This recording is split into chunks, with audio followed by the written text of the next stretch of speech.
emu ku threat government ya Mwami Museveni gyeyina ne parliament ya Uganda gyerina mu parliament ye musajja gwe bayita Joel Ssenyonyi.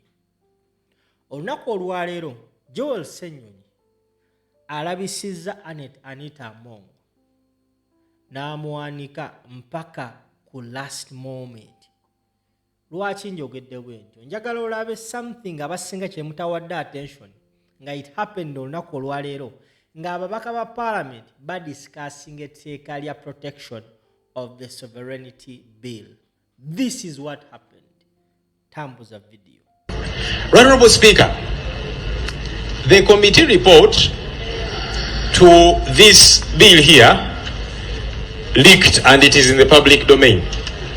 It was first shared on our parliament platforms, media houses have shared it. It is all over. Honorable Speaker, on 18th of January 2023, you were seated in the chair you seated in, and I was standing on this very microphone. I was chairperson of COSASE. I rose to present a committee report for COSASE on Uganda Airlines. And you said, Right Honorable Speaker, I want to quote you verbatim what was on the Hansard. You said, there was a leakage of the Uganda Airlines report. A property of this parliament cannot leak, and we continue debating on it. Those were your exact words captured on the Hansard. Honorable Speaker, this report has leaked. So, given that precedent which you said, are we going to go ahead and debate this leaked report? Thank you. Because the precedent was set by yourself. First of all, oyo bamuyita the Right Honorable Joel Bisekezi Ssenyonyi.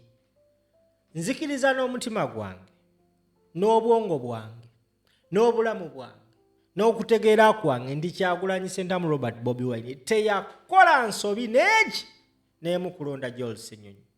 Yalonda Joel Ssenyonyi ng'akimanyi nti bino byonna agenda bikola. Ekyo kye bayita okulabisa. Akategedde vuga video bampita simple.